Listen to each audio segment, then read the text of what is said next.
So, can I firstly just not apologise for being 10 minutes late?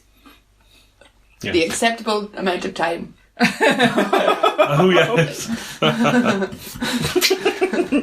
Well done. Did you wait outside the door for 10 minutes? Just so Yeah, I actually got here at 12:01. Fantastic. It'd be great if you'd overshot and accidentally were 13 minutes late. We would have just killed you. Now they're going to kneecap me. Fernando, what made you choose this film? You gave us a little choice, didn't you? Yes, I guess it was one of the recommended films that looked interesting. I was like, I would like to see this movie. Yeah. Yes. That was basically it. Yeah, cool. Pretty good. And do you stand by or regret your decision? I'm happy that I watched it, because it was also somehow historical, I think, as in it taught me, again, about things that I guess presumably happened, or at least something similar happened in real life. That I was not aware of, and I guess I learned new things, which I always enjoy. Yes. Good stuff. You seem surprised by the idea that you enjoy learning. Yes, I guess I'm always surprised by the things that I enjoy. As in the first time that I exercised and I finished exercising and my body was telling me that it was happy, I was like, what? Why are you happy? Yes. I wouldn't know because I've never exercised. Well, you do walk every day. Oh. And exercise makes my body sad. Oh. Oh, no, I'm sad. Did you enjoy the film, Laura? I did quite enjoy the film, actually. Yeah. I sort of hated it, and I thought it was kind of crap in every way. But I weirdly enjoyed it. Yeah. Interesting. Okay. Like the Muppets Take Manhattan. A bit, yeah. Yeah, okay. Cool. Claire? I think I loved it, but I think it was too long. I think I needed to watch it in 2 sessions. Punishing. Yeah. I Run watched time. it in 3 sessions. Yeah. Yeah, I think if that was, like, do you know when they make these TV series and it's like either 2 or 3 feature-length episodes? Uh-huh. If they'd made one of those, I reckon it would be up there. But as a standard, like a 3.5 hour thing. Somebody said that to Martin Scorsese. They said, someone's recommended that you watch it in 4 parts because you can identify little, like, crescendos and things that Martin Scorsese was like, absolutely not! It's a cumulative film. Yeah. It accumulates. Yeah. I didn't really particularly feel that it accumulated anything, but... Michael, what did you think? I loved it. I definitely thought it was brilliant. I thought it was the best film of this genre that I've ever seen. And this is not a genre I totally go for. That is the 3 and a bit hour American gangster movie. But yeah, I thought it was great. It was really, like, it felt real in a lot of ways, I guess because it was a real story. And I loved the epic runtime, and I really do think you would have lost something if you'd broken it up. Okay. And I'm really glad we watched it in one go. Because I'm not quite sure what he means by cumulative, but I thought it did build as the film went through, and everything tied together in quite an interesting way. We had a few different timelines, like we had him talking in the old folks' home, and we had him on his way to kill someone, who knows who, and we had him as a young man, and those needed to all progress and catch up with each other, and they all tied in so beautifully. And I think it would have, you'd have lost something without that. I love an epic. Love a good epic. Yeah, you do love an epic. I do love an epic. How about you, Fernando? Well, once I finished watching it after 3 sessions, I somehow regretted it. As in, I guess my mind was, I defeated myself before even trying. I was like, I'm not going to listen. I just won't be able to watch something for 3 hours. Okay. But once I finished watching it, I was like, I should have just watched it in just one go. I wish I had just done it. Maybe I will. I wish I'd broken it up, but I didn't have time. Yes. I thought it used that runtime beautifully as well. They could have cut it down a bit. There were a lot of very slow scenes, but the fact that it was, I kind of had this as my idea in my head all along. It's like, this is about 3 hours and 20 minutes, isn't it? That's really long. But then I realised, sort of halfway through the film, we're actually going to catch up to him being an old man. This isn't, he's an old man and he's flashing back to something that happened when he was young. It's actually, we're going to see everything. We're just going to follow this story all the way through for like 50 years. And I thought that was a really, really good thing. And the fact that it was so long gave it room for that to breathe without getting rushed in. Yeah, I loved it. What did everyone think of De Niro as the lead It's great. character? Fine. Fine.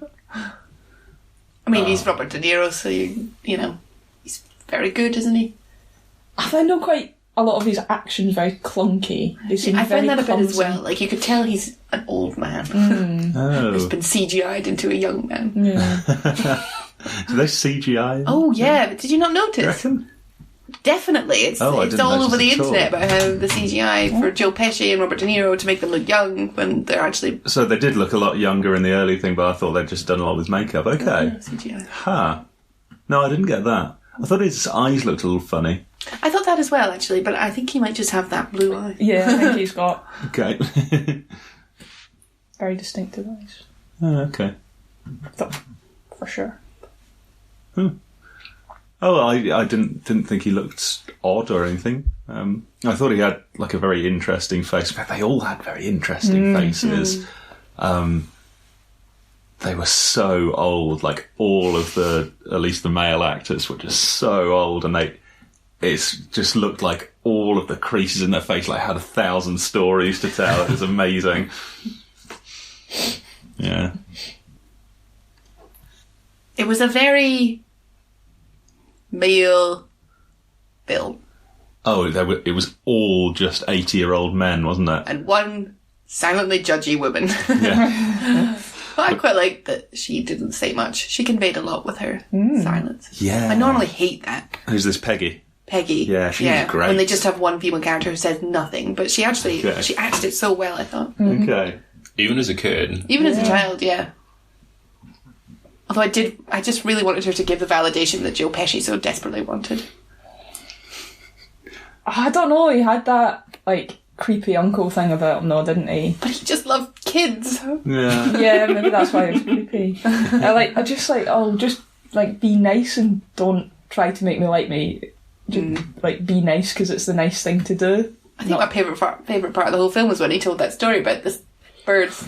Isn't that sweet? Isn't that a sweet What's the story about the bird? When he tries to make friends with the little girl in the bowling yeah. alley, and he's like, "Why God raised this guy?" or something. Yeah. Bump their head. Yeah. He's like, "Isn't that cute? Like, Isn't that cute? You're so cute." yeah, it was. I thought that was good because that is cute and that's kind of a pretty thing to say, but also it just showed how out of touch he was with that particular child who, like, you can say one cute thing and she's going to love you forever, right? Yeah. Oh, But you wanted him to. bless him. I liked him. I Yeah, liked him. I liked most of them. Yeah, there was something quite endearing about all of them. Except that man, I can remember no one's names. But Tony, The little man. the little man, Stephen Graham. yeah, who I do love. He's great. Yeah, he plays a baddie very well. Oh, he didn't make it to my big graph here. Oh, Fitz. No. No. He was the union leader. The little man that turned up late for the meeting. Yeah. I just can't remember his name there. Fine. I think his name was Tony Pro. Tony Pro, that's Tony Pro. Is that because he was not dressing up and dressed appropriately? I imagine so. Okay. Fucking Italians are all called Tony.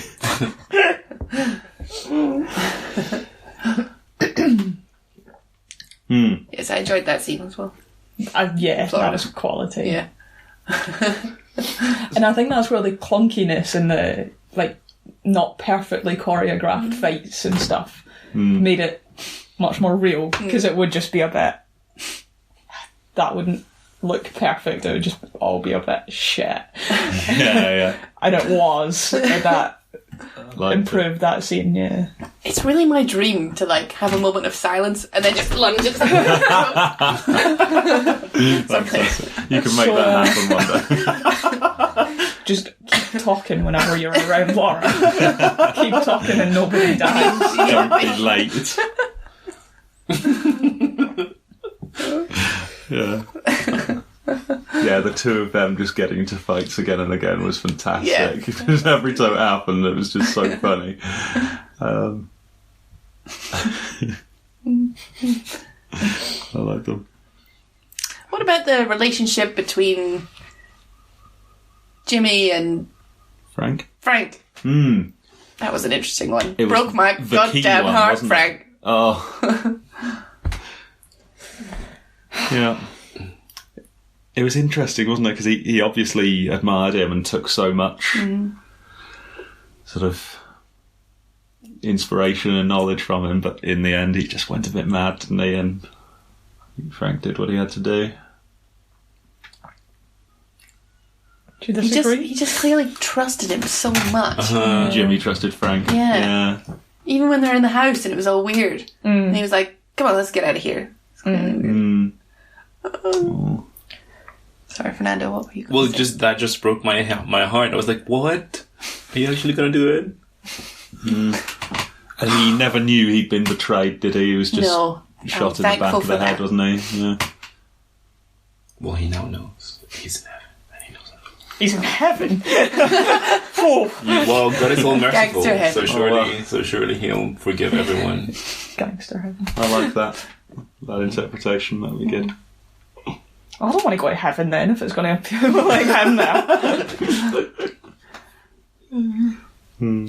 Yeah, I thought that was a fascinating sequence. Just him having to choose where his loyalty really was. You know, was it with Jimmy or was it with the other guy? Ross. Yeah.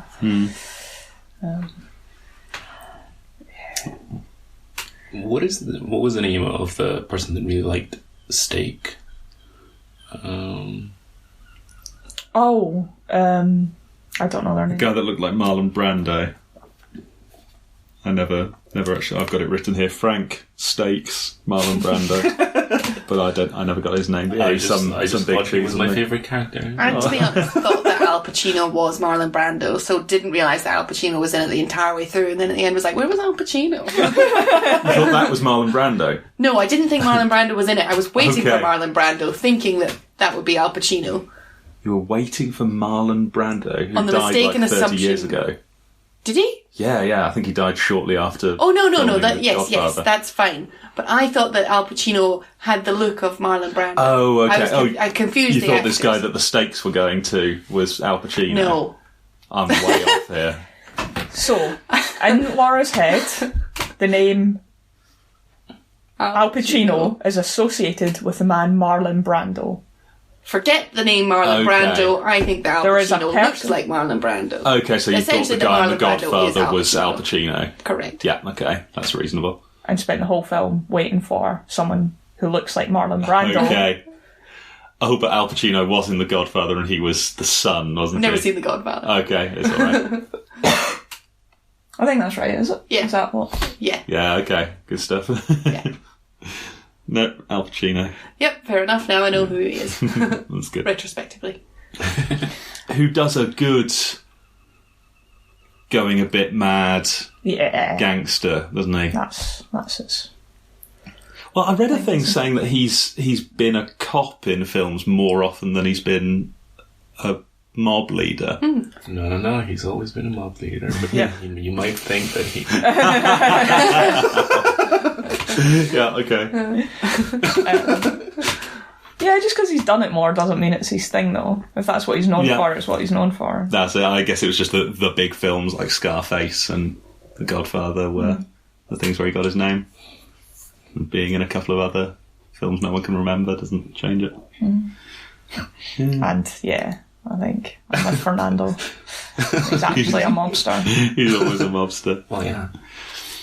So I thought one of the things I thought was a bit crap about this film, before I realised it was based on a true story, I thought the fact that they had someone called Tony Three Fingers and someone called Jimmy Blue Eyes was just outrageous. I thought that's just a stupid, like, lazy... Of course, they're not actually called that, and I looked it up afterwards, and these people really existed.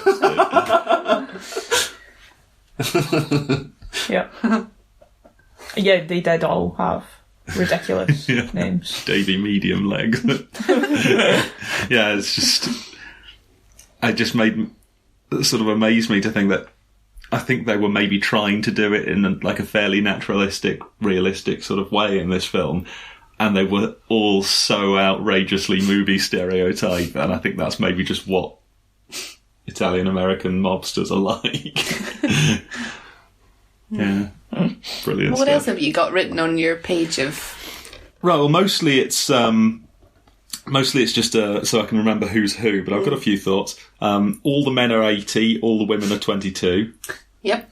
Fair enough. That was an odd one because the women didn't seem to get any older, even as the men got much, much older. Well, now we That's know true, who, actually. Who... Yeah. One? Who... what were we discussing last time? Who ages better? Who ages better, yes. That's very true.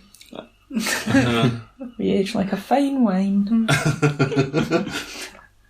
Tell your pal Diego to put that in his pipe and smoke it. Ah, will do. So Dolores and Peggy, they were really well acted as the little girls, and then they swiftly became 22 and stayed that way for the rest of the film. I thought, so I've got notes here about how helpful the wives were. Everybody had a helpful wife, apart from Frank, who had a wife who was not a criminal, and therefore was quite reluctant to go along with all his mob business. And it was only Frank's family. We saw this particular thing with Russ's wife, Carrie Sciandra, when he comes home covered in blood, and she says, "Right, give me those clothes, I'll wash them, go upstairs, have a shower, I'll sort this out." We saw Jimmy Hoffa's wife, Jo, was helpful to him and sort of stuck around and advised him. Did what needed to be done. But Frank's wife, whose name I didn't get, by the way, I've got her on here as a reluctant wife. Irene. Was reluctant. He called her Reenie, didn't he? Yeah. Reenie, okay. Do you think that Was that not his first wife? God, now, I didn't understand this. He broke up with his wife, but it seemed like he was still with his wife for the rest of the film. Well, he broke up with the wife of the waitress who he'd married, right? Oh. No? But then he was still living in the same house as his kids for the rest of the film. Maybe Details. Maybe he kicked his first wife out. Didn't get it. I wasn't sure if they broke up and got back together or something. Do you think that has to do with the fact that he was one of the few people from like a non-Italian descent that was part of the La Cosa Nostra? Yeah. That would make sense, wouldn't it? They made a big point of how Carrie was from the Sciandra family, the mafia royalty, come over on the Italian Mayflower. He came to crime quite late as well, didn't he? Yeah. I thought that was a really important part of the film. I think that is encouraging. You know that you can always... Still an option. Never too late to get into crime.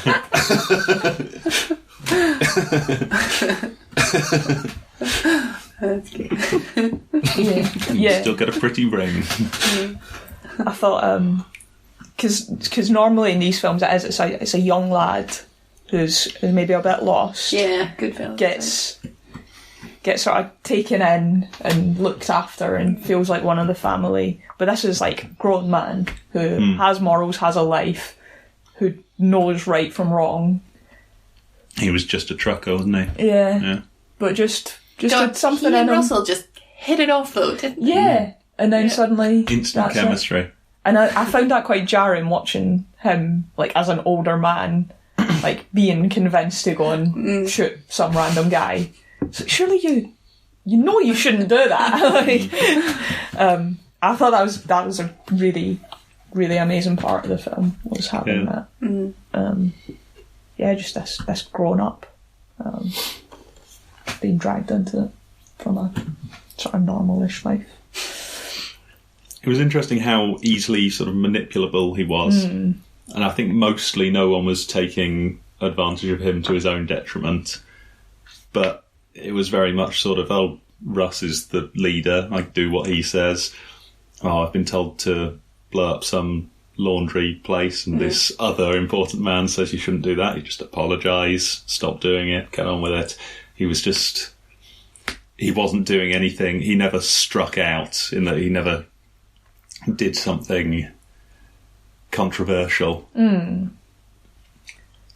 That's true. Do you think they tried to layer that in with all of his stories about the army and the war? Where he was told to just take the people to the graves, dig the graves, shoot them. So he's just still a soldier. Part of his basically. mentality, where he's like, you just get on with it. Yeah. You just Follow have the to orders. survive, essentially. Yeah, okay. Seems right. And then even when he was trying to sort of broker Jimmy and Russell, he was just saying the thing all the time that would try and diffuse it and try and make sure everyone could just get on with their lives. Yeah. Good bloke. Real salt of the earth. Yeah. And in the military, he would have been like, if someone who is that loyal and diligent, that's really valued in a soldier. And it's just a slightly different context, isn't it? That's very true. Still doing the same horrific acts. It's all about how you frame things. That's what I think we've learned. Wow. Good stuff.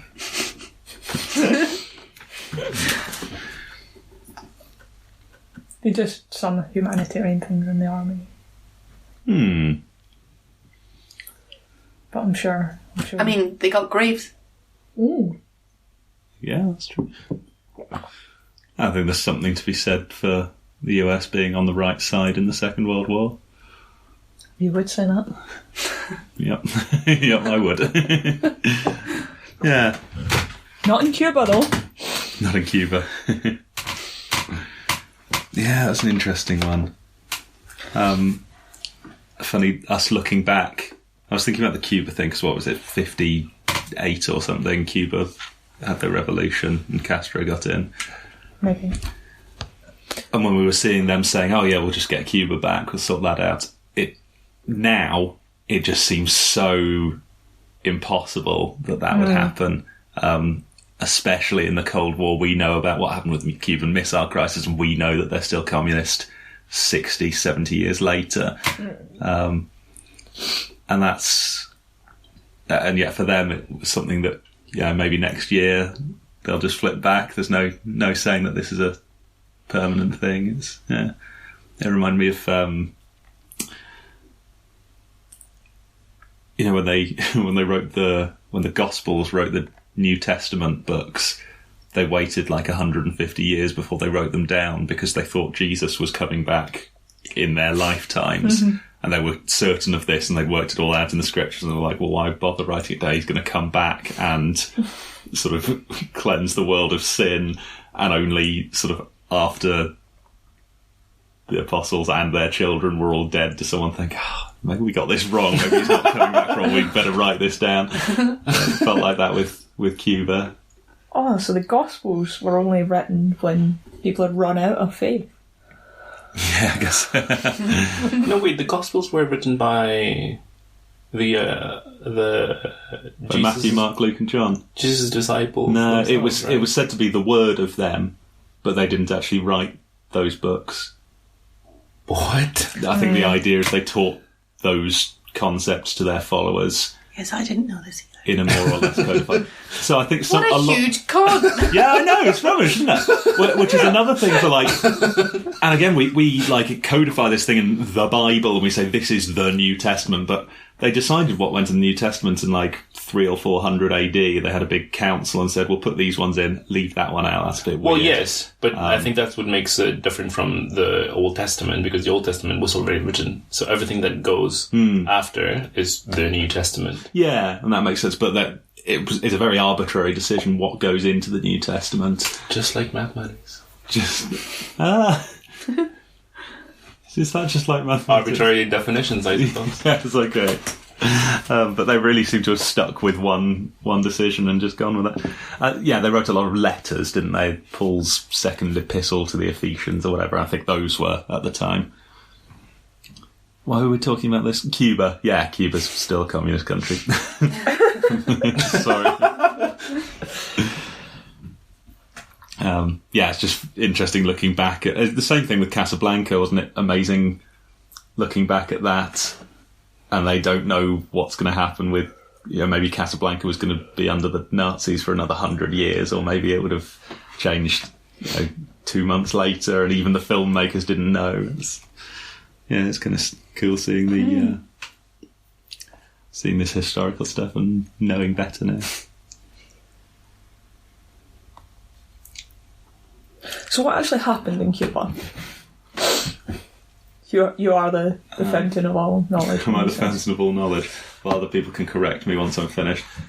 It was like a fairly US aligned free market type of place with lots of casinos and stuff. Mm-hmm. Up until the late 50s, when there was a communist revolution led by Fidel Castro, in which I think what's his name was involved. Che Guevara was involved, and then Castro took it over, and obviously it's like right off the coast of the US, and the Americans were terrified of it because it's like a communist state next door, which eventually got nuclear weapons from the Soviets, their allies, and that caused the Cuban Missile Crisis, where they were like, both sides were about to fire nuclear weapons and just managed to bring it down at the last second. And Washington was supposed to have sent like 30 hitmen to try and kill Fidel Castro, and just never quite managed it, and he died peacefully a couple of years ago.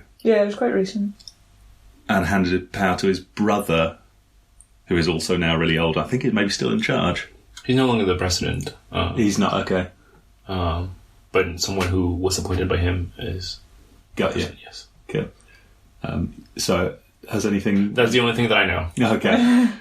And I think Cuba is now a massive exception in so many different ways. Like any graph with all the countries of the world on it, Cuba's a weird outlier. And they have this sort of incredibly amazing health service. But in other ways, they completely fail to... Well, they don't have any new cars, do they? Because there were so many trade embargoes that they couldn't buy new cars. Yeah, stuff like that. And they have a really weird, different view on democracy from the rest of the world. And it's a one-party state where you can kind of... You have to go along with the party generally, but they do... It seems they do genuinely seek a consensus among people, and they have like secret ballots of approval where they always get 98% or more, and if they get sort of less than 90%, fairly soon the party just retires that person, gets someone else in there. Okay. It seems it may be a somewhat valid kind of democracy, even though it's not as open as ours. Mm-hmm. Yeah, it's a really interesting system and place, and they didn't manage to turn it capitalist again in the mid-60s. So despite what Bill Bufalino wanted. What happened when Frank took the weapons so that was the CIA collecting the weapons? Did they, was that just trying to invade Cuba? Was that the CIA taking the weapons? I think that was the implication, because he sees them later in the interview, doesn't he? He sees them on television. Okay. And it says ex-CIA agent. Right. Goes, oh, that's big ears. Johnny Cleefingers. He just don't look that big to me. Oh yeah, that guy. Yeah, I don't know. Yeah, what I do know is that Washington was desperately doing all it could to try and get any attempts on Castro and the communists. Okay. So they would fund revolutionaries and that kind of thing, I think. I didn't know if that was like a big event that I'd just not heard of. Oh yeah, I don't know of that being a particular thing. Okay. What happened at the Bay of Pigs? Yeah, was this something to do with the Bay of Pigs? I don't know. Anyway. Just revealing all our ignorance. Yeah. Let's talk about things we do know. Yeah, what did we think of these main actors? Robert De Niro, Joe Pesci, Al Pacino. Do we think they did a good job? I think they did a reasonable job. Just reasonable. Reasonable to medium well. Yeah, okay. Ooh. That's what I'm saying. I thought it was quite believable. I was like, oh, yes. Here they are. We're just filming the mafia right now. So Yeah. they just look like that. I thought Al Pacino was excellent. Really enjoyed Okay. every scene with Al Pacino. He was good. Joe Pesci was very good. I always enjoy him. Robert De Niro was fine. Yeah, just fine. Just fine for me, yeah. For me, I thought he was one of the best performances. Right. I was amazed how much meaning he could get across while basically just looking blank, because he never started yelling or got excited or anything, but you could just see exactly what he was thinking with him just sitting there, and I thought that was really good. Dipping their bread in wine. Oh yeah, have you ever done that? No. It's good. It's good? Yeah, it's good. Whoa! I had never seen that. I was like, Yeah. whoa. Well, the only other place that I've seen that is in church, but Okay. What else can we dip wine into? Nope. Bread into. Ginger nuts. Ginger nuts. Oh no, dip bread into. Sorry, I'm with you. So, Classic. milk, Yep, that would be new. hot chocolate. That's not appealing to me. if it Camembert, was brioche, then Camembert, yep. Yep. I'd dip brioche in hot chocolate. brioche and hot chocolate. That could be good. Yeah, that would be nice. What else could we dip in wine? I've done breadsticks because they're nice. I've never they're really dipped anything in crispy. wine. Wine. Oh man, Whoa. I've only done this a couple of times. I tried to use a breadstick as a straw. Steak. Yeah, that was recent. Steak. Dip a steak into wine. Just see the film of grease over the wine at the end. I'm not You get, like, a thinking few crumbs about at the bottom. a holistic meal plan here. I'm thinking about the taste of wine in some steak. Yeah, okay. I think that is a thing, right? As in, so they do use wine to cook some steak or some just food. Yeah. Yeah, you put wine in a lot of food, don't A you? lot of sauces. And Right. I'm thinking about picking up a steak. That's Just wine. putting it in wine. Dunk it, munch on Would it. the steak be raw? No. Why would it be raw? Why not? I mean, the steak is moot because I don't eat steak, so. Yeah. Damn. so a big hunk of seitan. Oh, Oh. that could go for that, you know. Sausages. Dunk nicely in wine. They are dunkable, but I really don't feel like the result would be what you want. Yeah, okay. Whoa. Revolutionary. All the things that you could put in. I reckon certain biscuits could be good. I reckon like a nice rich tea dunked in wine. Like, do you know? Might be right. I reckon that could work. A communion wafer, right? Yeah. We do have some wine. We'll do this later. Cool. What other notes have you got in there, Claire?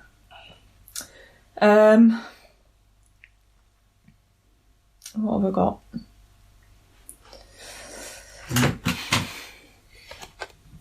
De Niro's uncool. I feel like that was an important part of his character. Okay. He was pretty cool, wasn't he? I don't think so. I think that was the point, that he was never cool. He never carried it off. He never impressed people. He was never suave about it all. He just got on with it. It was, he was a soldier. He wasn't a spy. Yeah, okay. I thought there was something in the way he wasn't trying hard or anything. He was just on it the whole time. There was never an awkward silence or everyone seemed to like him straight away. I think he was definitely likeable. Yeah. I can see why he survived to 90 without being a boss. Yeah. Because, just every character that came up, there would be the subtitle saying how they died. Yeah. Yeah, that was great. But we know that Frank survives. And yeah, you kind of have to. It made me very aware that he had to be doing something right in all these situations to be getting out of them. I enjoyed that as well. That was cool. I was wondering if we were going to see this, like, I thought this was maybe building to a gang war or something where all these people were going to get killed and we were going to see it happen to all of them. But yeah, that's good.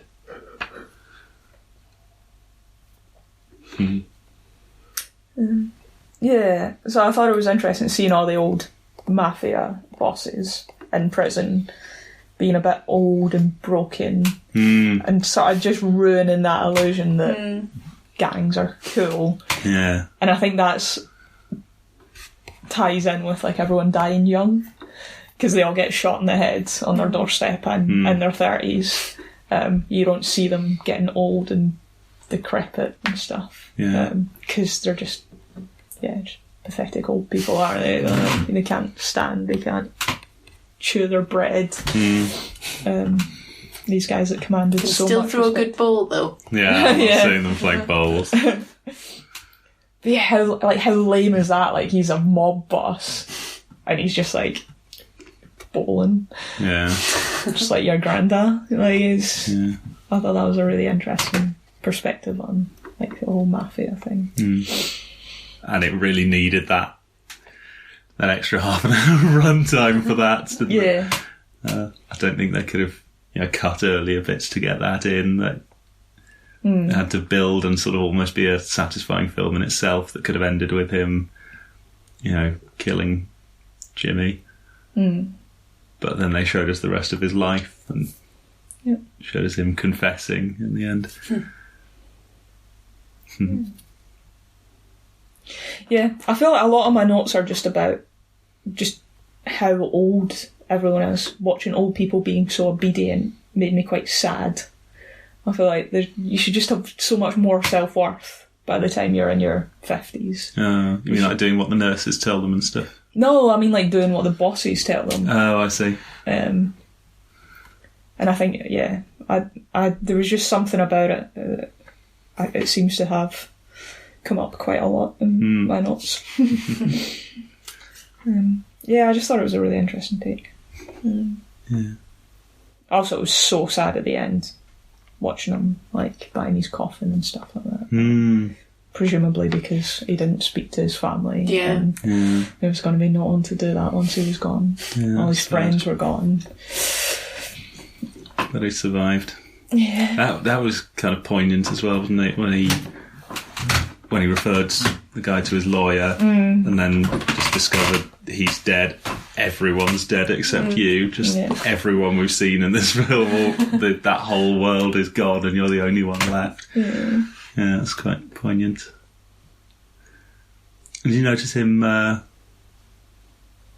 He wanted to sleep with the door open at the end, and that was what Jimmy was doing when he first met him. Like he'd still taken that, which I take it was not quite trusting the person in the next room. I don't know if I saw it as that. I don't know what I saw it as. Yeah, it was definitely significant. Yeah, but I don't know what it was signifying. Yeah, I took that as sort of sleeping with one eye open. Like you always want to know what's happening around you. We saw that was still in him right to the end when they said, "Oh, he's dead." His first question was, "Who got him?" Just that was his life. It doesn't occur to him that everything's safe now. And he died of natural causes. I don't know whether it was an insecurity or it could be a sign of trust as well. Keeping a door open, it'd be a lot easier for someone to get into the room if the door's already open. Yeah. Rather than an observation thing. Oh, so maybe that was... Think about it in terms of the shot that it ends on, because we see him through the door into just this sad life, just this window. Yeah. And for you, that was sort of looking in at him so small, and I guess so. I loved it. Maybe it meant nothing. Martin Scorsese was just trying to do some bookending with something that's poignant. A motif. Yeah, if nothing else, it could be like, this is a thing he used to do because Jimmy used to do it. for whatever reason. There's Yeah, but why? So why did he show it? That's what. Is it? Is that him saying his actual loyalty was to Jimmy in the end? Like that? That's the influence that he's kept with him. Was Jimmy's influence rather than anything Ross gave him? I just don't know. It could have been so many things. Because the thing that was important for me was just that was something from the old days. He was still the same guy. He still had all of that in him, and he never repented. No, He had so many opportunities to. He did confess in the end, but he wasn't asking God for forgiveness or saying that he did anything wrong. That is excellent. I find that excellent because people. I guess it's before I used to think that maybe when you get old you start regretting things, and so far I look back upon my life and I don't regret anything. I'm like, well, when will I start regretting things? Well, maybe you're not a murderer. There's time. That's what we've learned. yeah, There's always that's what I time. learned. Yes. Well, not for us, obviously. We can just, No, obviously we're past it now. we can stand in the background and stare judgingly. We'll wash our clothes. Yeah. I bet you'd do a great background stare. I'd wash the clothes. Oh, God's sake. Thanks, Got blood in your darling. good trousers. Just take hours to get out. Did anybody? There's a slight side note. Did anyone watch the credits at the end? No. No. What happened when the credits came up? Did you immediately turn the TV off? Pretty much. I Get saw your it shoes directed on. by Martin. I ran, Jump in the car. Came here. Well, I did wait for a while for them to turn themselves off, Yeah. but that did not happen in a minute. So I was like, oh, Yeah. what is happening? Exactly. I'll just turn them off myself. Oh, right. There So was a scene we at all the end, watched them wasn't on. No. There was no scene at the end. I think we watched it right to the end, or left. You got up and left, did you not? At least for 5 or 10 minutes, there was nothing else. I expect there was nothing at the end. But yeah, Netflix does this thing where as soon as the credits start rolling, it minimises it into this like 10 pixels at the corner of the screen, shows you a full page advert for some other thing that you might want to fucking watch. And I hate it. I've hated it the whole time that's happened. That, like, what is the point of the credits? Maybe it's so that you can see who was in the film and stuff. And maybe, for me, it's just, like, a little time for you to breathe and, like, just digest and just think a little bit about the film. And Netflix, there's not a second. It's like, that's the end of the film. Fucking watch something else now. Do it. Click this. Or you've got 15 seconds or I'm just going to play it for you. And there's no way to turn it off. It's so infuriating. I hate it. And they didn't do it for this. It's really important that they didn't do it for this because it was so long and it was built a mood so well. And then just, yeah, those credits, which I sat and watched for 5 minutes and just thought about it and quietly chatted to Claire and stuff and got used to, returning a little bit. And I wonder if that was, they knew this is a film that they shouldn't mess around with and that people, apart from anything is so long, people don't want to watch anything afterwards.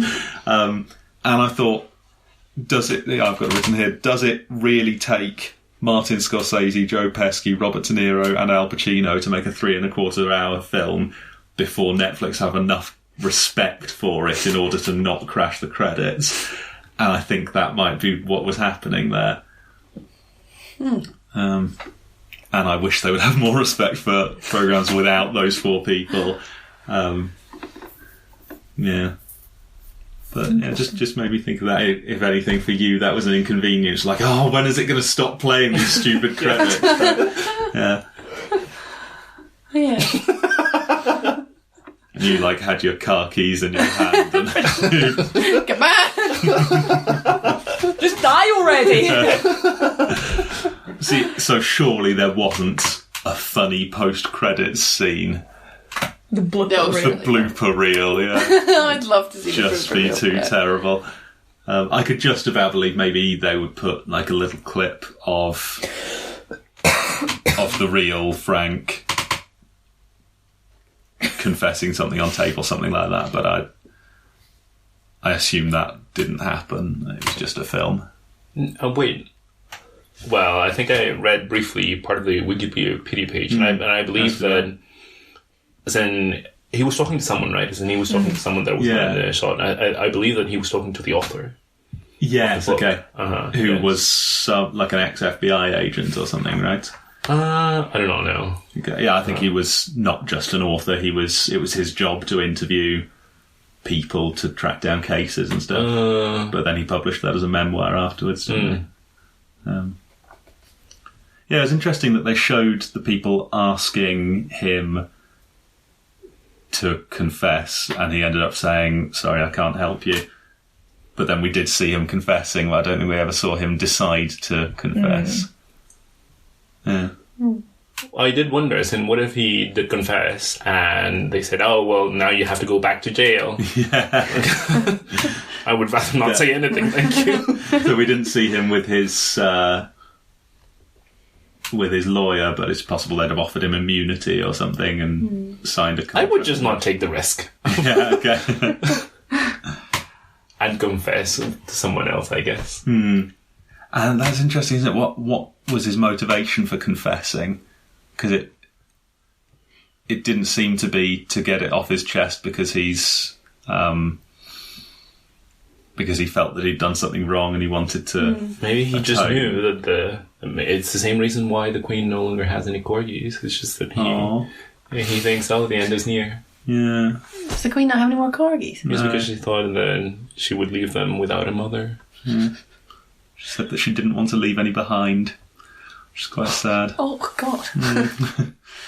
I think she's still got 2 Corgi Dachshund hybrids, and they're oldish now. Yeah. But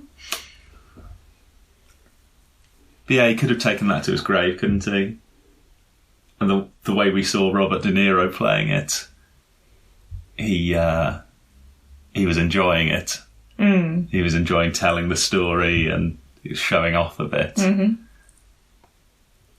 Which is creepy, isn't it? Yeah. Bit of a creepy bloke. He's a murderer. Yeah. No post-credit scene. No post-credit scene, good. Was Otto playing afterwards? The Irishman in conversation. Ah. Oh, nice. Was that the main actors? Looks like it, all just sitting around a table in a weird Italian restaurant, probably just for chatting 4 about it. hours. And one of them gets shot at the end. So, The Irishman, is that Frank? Or Yes. was that Oh, JFK? he's the Irishman. Whoa. Does people call JFK the Irishman? Yeah. Oh, Did they? I've never heard I that. think they even I never did in heard the that either. film. Oh, really? Yeah. Huh. No, I didn't get that. Because he was the only, wasp, wasn't he? Yeah. And Yeah, and they said, I don't care that he's Irish, I don't even care that he's Catholic. All I care about is that blah, blah, blah. yeah. No, surely the Irishman was Frank. They didn't make that big a deal of JFK, did they? Not to name the film after him. Well, I think he was their representative in politics, wasn't he? He was. He became a very important character, although he wasn't in it. Like, he was vital. It was him becoming president that destroyed Hoffa. Like, Yeah, and drove a division between Hoffa and Russ. yeah, he was a real catalyst in all of that, even though he was quite remote. Yeah. And then, yeah, his death was very significant for all of them. Was the suggestion that the mob had killed him? Yeah. Yeah, okay. Which there's no evidence for in the real world, is there? No. Is that what was said to be the murderer's reason for doing it? Because they caught someone with the gun, and what was he called? Lee Harvey Oswald. Yeah, I don't know what reason he gave. Do we know what reason Lee Harvey Oswald gave for killing the president? Sure. No. But it wasn't because I'm a member of a mob organisation I want him dead. No. No, well, the conspiracy theorists will tell you he's a CIA agent. Okay. Or Alien. Like brainwashed by the CIA. Yeah, okay. Yeah. Good stuff. I saw a good tweet that said that the video game of The Irishman would just be you trying to get to Detroit without letting the wives' nicotine levels drop to 0. I'd play that. Nice. Oh, what a great moment. Well, I think we'd been away from their trip to Detroit for like an hour, and then we come back to it and we go, oh, they're going to kill Jimmy. That's why they're going to Detroit. Wow. No, they got to the wedding. Oh, yeah, to meet Jimmy. No, but yeah, they were, by that time we realised that they were on their way to kill Jimmy. Yeah. Oh. Yeah. The wives are gone to the wedding. That was amazing. Yeah. Yeah, I think we sort of knew they were on their way to kill someone or to do some important something or other. But yeah, to realise then, oh, that's it, and we've caught up with that storyline. That was great. Yeah, so for Jimmy's death, his son being involved, I was confused by that. That was weird. Like, why did he not go and tell people who'd killed his dad? Like, he had no reason to want his dad dead, I don't think. He was fostered. Yeah. Also, I don't think that he knew. Wait, but then even though he could have, I guess, deduced it. Yeah. No, didn't Frank say, oh, I sort of felt bad for him? He didn't. He was just thought he was driving us. I know, but your dad goes missing. Yeah. Oh, yeah, as soon as you've dropped him off at a house. Yeah, sure. You don't just go, oh, Details. Well, maybe he did tell someone, which is why people stopped talking to him on that day, right? As in, there was a woman who stopped talking to him, and also his daughter also stopped talking to him precisely on that day. Oh, to Frank. To Frank. To Frank, yes. Yeah, okay. So maybe he did tell someone, and which is why the other people knew. Oh, I could go with that. But it never made its way to the police. So yeah, okay. I just feel like Jimmy must have had some other powerful friends who would just have taken Frank out if it got out. Yeah. Like, I know he was going a bit mad and people had all decided to go off him, but like, if Frank's the one that killed him, there must have been other people around loyal to him. But that was his union. It was his union. Yeah, were we supposed to think that by the end Jimmy didn't really have any friends and he just burned so many bridges, and I suppose so. Everyone could see he was on the losing team. Probably anyone after he went missing just thought, right, I'm getting out of here. Including his son. Maybe. I don't understand that. Wow. Jesus also died for us. God's son. That's not the God. Just for symbolism, jingle bells. Will Fast, if we could, after he heard our discussion about semiotics, he suggested that we should have a semiotics bell and chant semiotics, semiotics, semiotics. Well, I'm up for that. I'm not sure whether it's a good idea, but... Semiotics, semiotics, semiotics, semiotics. Now, did we see any icons or indexes in the film? No, I didn't. I'd have to think about it. There were lots of bottles of Canada Dry. I mean, that's an icon.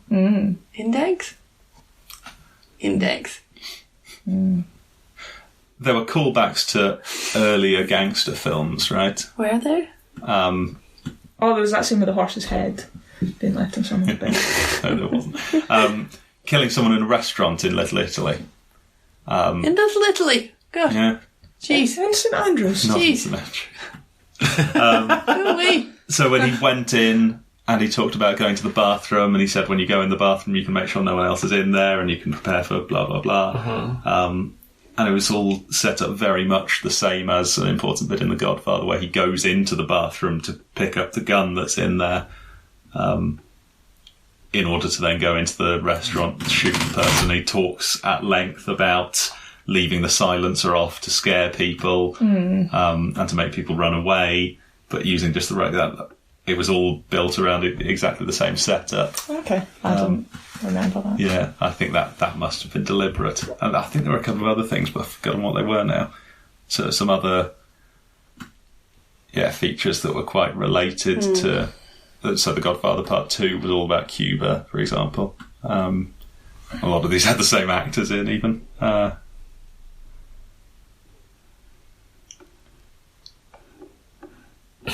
was the one thing. For me, it was better than all those other films. It was certainly better than The Godfather. I recently watched it, and I was like, why am I watching it? Yeah, I didn't know. There was something going for The Godfather, but I couldn't understand most of it. I had to put subtitles on. I wanted to put on the subtitles, except there was no option for the subtitles. No. I'm like, what? So I might as well just been talking Italian the whole time, yeah. Goodfellas is a good film, though. Yeah. I love Goodfellas. Now, you two both loved Goodfellas. I didn't think much of it. Really? Yeah, and I think there was a lot of relation with this, as well as a lot of sitting in, dinner theatre places and mob bosses sending people over to each other. Frank reminded me of the main character in Goodfellas, who I think was also an outsider because he wasn't Italian. Yeah. Who was the main character again? The actor? I can't remember his name. Was it one of the Phoenixes? No. The one with the crazy laugh. Yeah. Love that laugh. The crazy laugh. the Throws his heads back. He just sort of, nah! Oh, yeah, I can see him. But yeah, Goodfellas didn't do a lot for me. Just, again, it was 3-hour Ray Liotta. American gangster film. Oh, yeah. Sorry? Ray Liotta. Oh, yeah, okay. Would never remember that. Which I think was also Martin Scorsese, right? Goodfellas. Was it? Yeah, Was it? I'm pretty certain. Got it right here. I'll tell you. Yeah. Yep, I'm Scorsese. Yeah. What do you know? Yeah. And also had this bit where they all go to... Yeah, that was it. They all go to prison together and they hang out in prison and stuff. And Yeah. then they come out I together. love that bit of Goodfellas. Yeah. So some relation there. I didn't get much more similar. I thought they were going to do a thing where he picked... You remember when fairly early on, Russ picks up a watermelon and he's checking if he's going to buy it. And there's this thing in The Godfather where any time someone picks up an orange, that means they're soon going to die or have a close call. And I thought, oh no, are they doing this with watermelons? But then nothing came of it. It was fine.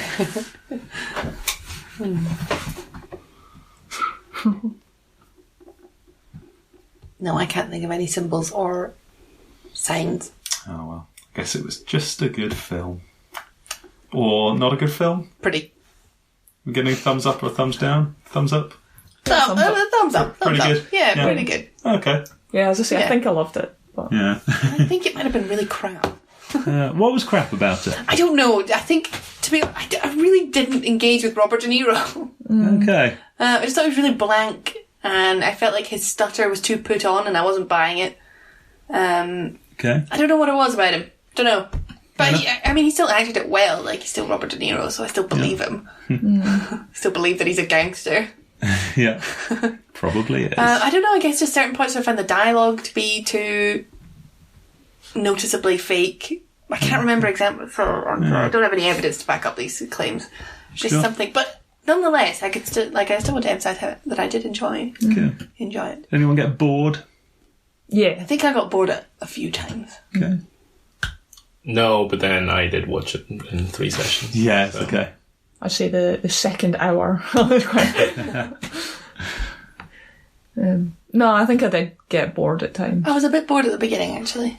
First hour, bored and confused. I didn't want to understand, and I was like, "Are you a house painter? I don't understand. Why are you selling How does meat? he Are you actually stealing paint the meat? houses?" Who are you killing now?"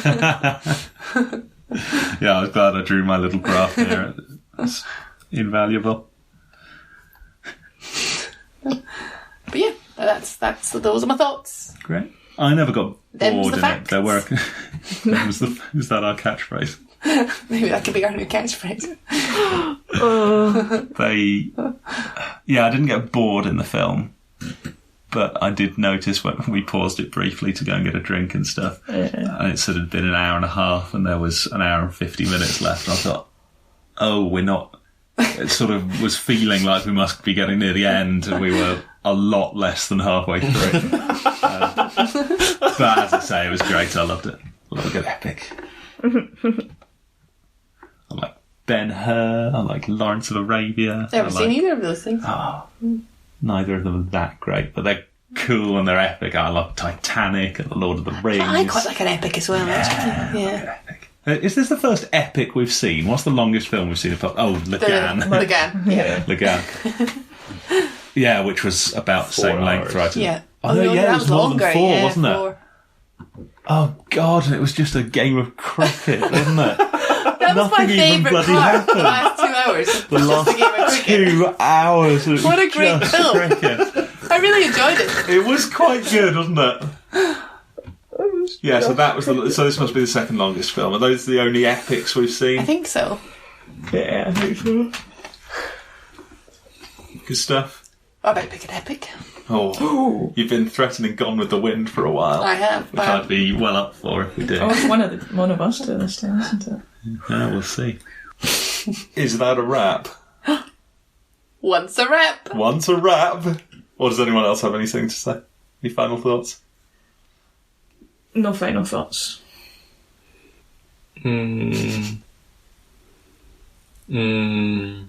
guess my only final thought, that I'm not sure if I should, but I guess I'll just say, the thing is, all this time I kept thinking, whoa, all these people that truly believe in this, how can you change someone's mind? As in, how can you correct this, if correcting is the correct word? I guess, how can you convince people not to live their lives like this? And perhaps the answer is, there is no way.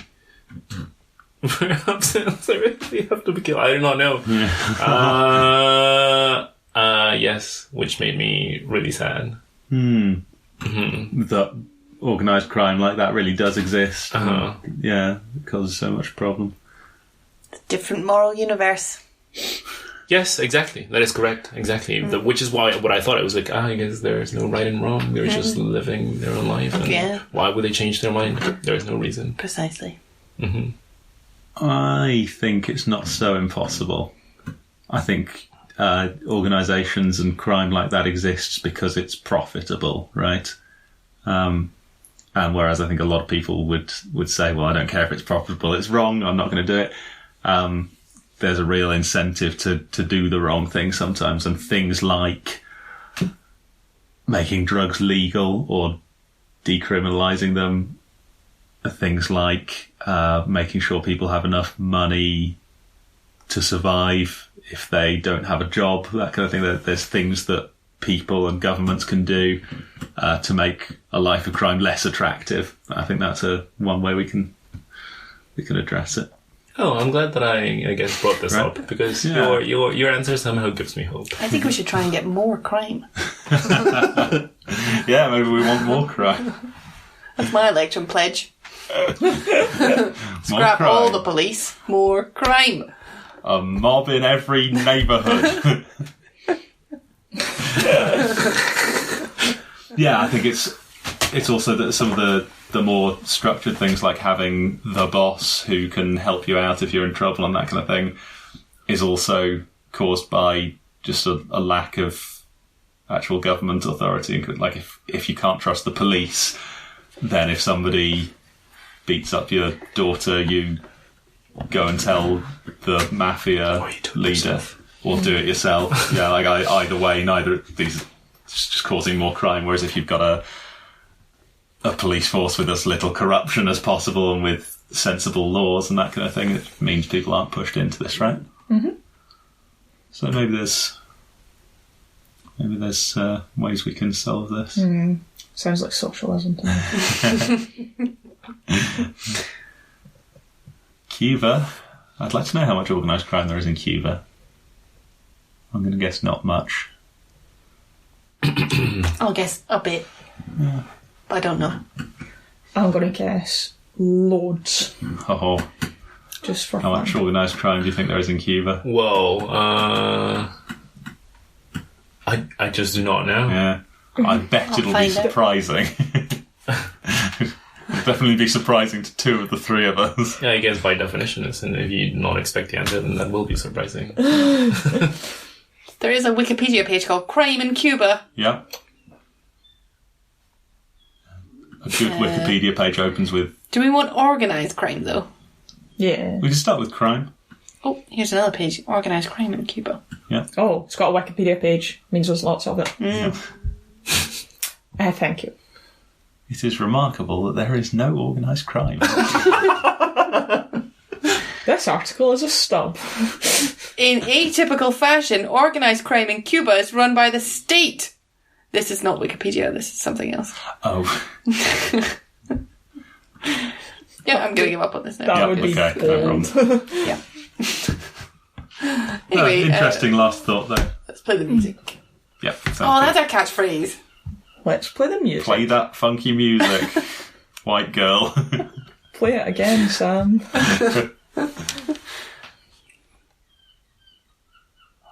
Loading.